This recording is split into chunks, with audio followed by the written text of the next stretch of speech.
नमस्कार दोस्तों, मैं अरुण मौर्य आपका channel HSC the learning academy में स्वागत करता हूं। दोस्तों, आज जो हमारे वीडियो का टॉपिक है वो है यशस्वी रसायन प्राइवेट लिमिटेड में जो हुआ था एक्सीडेंट, उसके ऊपर है। तो इसमें देखेंगे हम वीडियो में कि उसमें क्या हुआ था, वो इतने जो लेवल पे वो मेजर एक्सीडेंट हुआ वो कैसे हुआ, उसके पीछे क्या क्या कारण थे, उसके ऊपर आज हम बात करेंगे। तो ज़्यादा समय ना गवाते हुए हम वीडियो में आगे चलते हैं और देखते हैं कि एक्चुअल कारण उसका क्या था।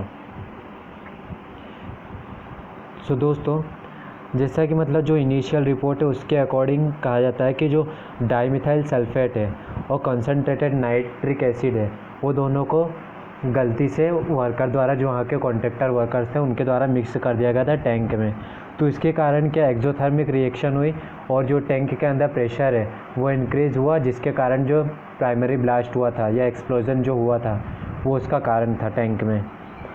और उनने ये भी इसमें बताया गया रिपोर्ट में, nitric acid tanker uploaded in the tank of dimethyl sulphide by mistake on 2/6/2020, मतलब 2 जून 2020 को गलती से जो उन्होंने नाइट्रिक एसिड का टैंकर था वो डाइमिथाइल सल्फेट के टैंकर में अनलोड कर दिया था, जिसके कारण ये जो मेजर एक्सीडेंट है वो हुआ था। तो मैनेजमेंट ने डिसाइड करा कि इमरजेंसी को हम जो नेक्स्ट मॉर्निंग है उसमें कंट्रोल करेंगे। तब तक उन्होंने उस पर जो टैंक है उस पर वाटर स्प्रे कर रहे थे ताकि जो उसके अंदर की टेम्परेचर है उसको जो कंटिन्यूस बढ़ रहा था उसको कंट्रोल किया जा सके। फिर उसके बाद The explosion was so severe that the RCC building of the plant observed cracks। जो ये एक्सप्लोजन था ये इतना ख़तरनाक था कि जो उसमें जो आइट साइड में RCC बिल्डिंग थी और कुछ जो बिल्डिंग्स के वो मिरर वगैरह थे वो टूट चुके थे और जो RCC बिल्डिंग थी उसमें क्रैक्स आ चुके थे। तो इससे हम इसका अंदाज़ा लगा सकते हैं कि जो एक्सीडेंट हुआ था उसका धमाका कितने दूर तक हुआ होगा। तो इसमें ये भी कहा गया है कि जो नियर बाय विलेज लुवारा था उसको पूरा इवैक्यूएट कर दिया था ताकि जो ये एक्सीडेंट है इसको कम से कम लेवल पर कंट्रोल किया जा सके। The incident resulted in death of 8 people and 40 to 50 injured. मतलब ये जो इंसिडेंट हुआ था इसका जो रिज़ल्ट हुआ जिसमें 8 पीपल और 40 से 50 लोग इंजर्ड हुए थे और 8 पीपल उसमें जिसकी डेथ हुई थी। और ये भी इसमें बताया गया है कि 3 जून 2020 को they decided to dispose the material by taking out in tanker. उन्होंने सोचा कि ये जो मटेरियल है इसको अपन ये डिस्पोज करना तो कैसे करें, तो उसको टैंकर में ले जाकर उसको डिस्पोज करना चाहता है 3 तारीख को। Before taking mixture of dimethyl sulphate and nitric acid in tanker they started circulation through unloading pump as per the senior instruction. जो जैसे उन्होंने डिसाइड करा कि इसको डिस्पोज करना है तो जो डाइमिथाइल और नाइट्रिक एसिड का टैंकर थे उनने उसको सर्कुलेशन पंप का सर्कुलेशन स्टार्ट करा ताकि उसको अनलोड करे और दूसरी जगह उसको ले जाके कहीं डिस्पोज कर सके। During circulation within no time the tanker exploded. जब वो सर्कुलेशन हो रहा था उस समय में जो टैंकर था वो एक्सप्लोड नहीं हुआ। Hydrogen trolleys we are extending near to this tanker. अब जो इसके जो टैंकर थे नाइट्रिक एसिड, जहाँ पे नाइट्रिक एसिड और डाइमिथाइल सल्फाइड मिक्स हुआ था उसके साइड में हाइड्रोजन ट्रॉलीज थी, जो फायर के दौरान उसने जो ट्रॉलीज थी उसने फायर कैच कर ली थी, जिसके कारण जो एक्सप्लोजन है ये और सीवियर हो गया था। अब इसके पॉसिबल कॉजेज़ क्या क्या थे और कंट्रीब्यूटिंग फैक्टर क्या क्या थे उस पर बात करते हैं। Medium mixing of nitric acid with dimethyl sulphate. जब डाइमिथाइल सल्फेट और नाइट्रिक एसिड मिक्स हुए तो उसमें इनकम्पेटिबल, वो दोनों जानते हैं हम, वो इनकम्पेटिबल विथ ईच अदर है। और जब दोनों का रिएक्शन स्टार्ट हुआ तो एक्सोथर्मिक रिएक्शन अंदर वो टैंक के अंदर डेवलप हुई, जिसके कारण क्या हुआ, जो टैंक का इनर प्रेशर है वो इंक्रीज़ हुआ, जिसके कारण ये जो प्राइमरी एक्सप्लोजन हुआ था ये हुआ वहाँ पे। अब उसमें बात करते हैं, the workers fail to identify the tank of nitric acid. Casual approach of management is work from contract workers.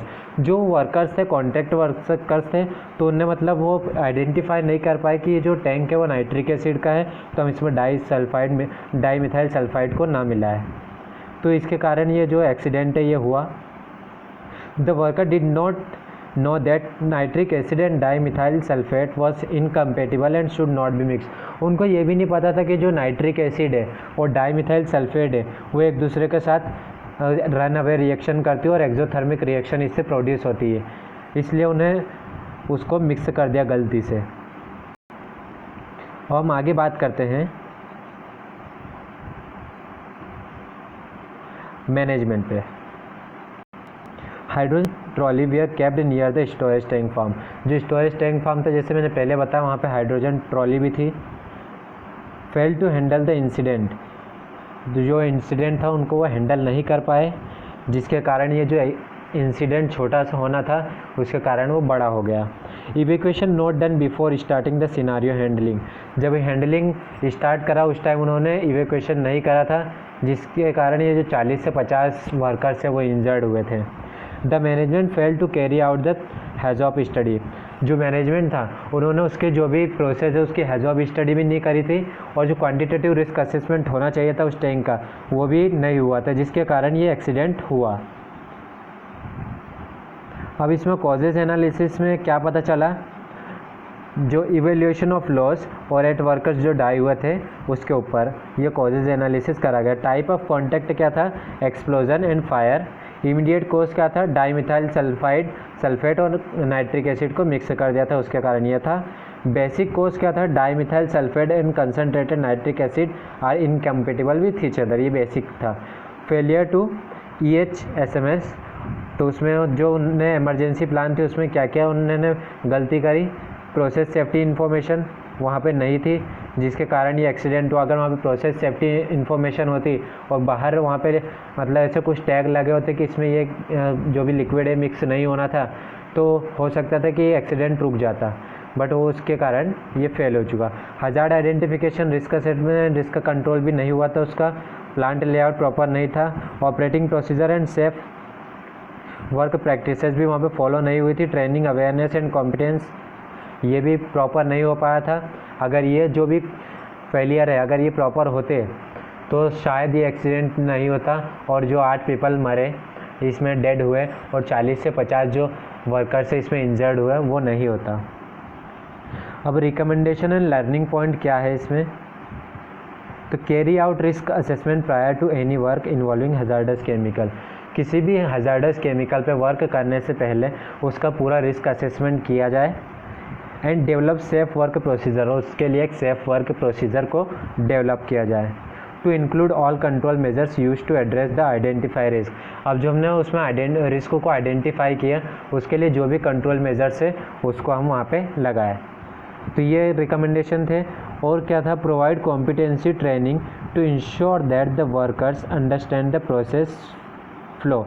जो भी प्रोसेस वहाँ पे हो रही है तो उसको ट्रेनिंग के थ्रू जो भी वर्कर्स है उनको बताए कि ये जो प्रोसेस है वो किस तरीके की है, इसमें क्या होना चाहिए और क्या नहीं होना चाहिए।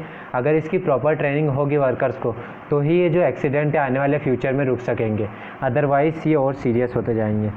And the risk associated with mixing of incompatible chemicals.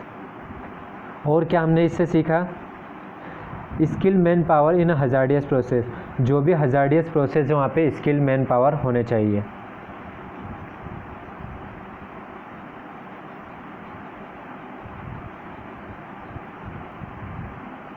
और उसमें कुछ और रिकमेंडेशन है, जैसे ensure positive isolation of process lines through the use of double block walls.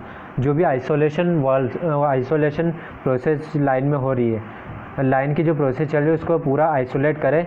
जो डबल चेक वॉल उसमें लगाना चाहिए, ताकि अगर एक वॉल कहीं से किसी फेल से ओपन होता है फेलियर से तो दूसरे वॉल से वो क्लोज रहे, ताकि जो मटेरियल है वो लाइन में वापस ना आ सके। And build the spreading to prevent accidental mixing of incompatible chemicals. Proper implementation of recommendation of the plant siting and layout. What we can do, अब हम इसमें क्या कर सकते थे और एक्सीडेंट को कैसे कंट्रोल कर सकते हैं आने वाले फ्यूचर में। तो इसके लिए हम कर सकते हैं hazard identification, risk assessment and risk control, plant siting and layout. जो भी प्लांट साइटिंग है उसका लेआउट प्रॉपर तैयार करें, और जो भी जैसे इसमें हमने देखा हाइड्रोजन बैंक उसके नियर पे ही इंस्टॉल की गई थी, तो ऐसा ना हो तो इसके लिए प्रॉपर लेआउट उसका तैयार करें, और जहाँ पे भी हाइड्रोजन बैंक है उसको किसी भी हजार्डियस जो टैंक है उससे दूर रखें। एम्प्लॉय सिलेक्शन, किसी भी मतलब जैसे आप वर्क पे किसी को भेज रहे हो हजार्डस प्रोसेस में, तो पहले उसका प्रॉपर सिलेक्शन करें, उसे ट्रेनिंग दे ताकि वो जो गलती है ऐसी आने वाली ना करे। Operating procedure and safe work practices, जो भी स्टैंडर्ड SOPs है उसको फॉलो करें। Follow the tanker loading and unloading permit.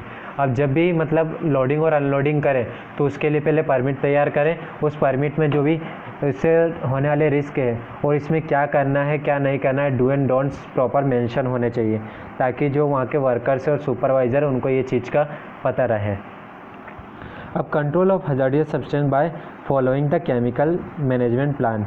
अब जो हजार्डियस केमिकल है, हजार्डियस सब्सटेंस और केमिकल है, उसको केमिकल मैनेजमेंट प्लान के थ्रू पूरा समझना और उससे फॉलो करना चाहिए। फिर उसके बाद emergency preparedness and response. Emergency plan हम प्रिपेयर करें और अगर कोई ऐसी इमरजेंसी होती है तो उसमें किस हिसाब से रिस्पांस करें, इसकी ट्रेनिंग पूरी जो भी वहाँ पे स्टाफ है, वर्कर्स है, कॉन्ट्रैक्टर्स है, सभी को इसकी ट्रेनिंग होना चाहिए। ट्रेनिंग अवेयरनेस एंड कॉम्पिटेंसी, सभी को वहाँ पे ट्रेनिंग दी जानी चाहिए ताकि ये जो एक्सीडेंट है वो ना हो। इस वीडियो में इतना ही। अगर आपको ये वीडियो मेरा पसंद आया तो ज़रूर इसे लाइक करें, शेयर करें एंड सब्सक्राइब करें। Thank you for watching.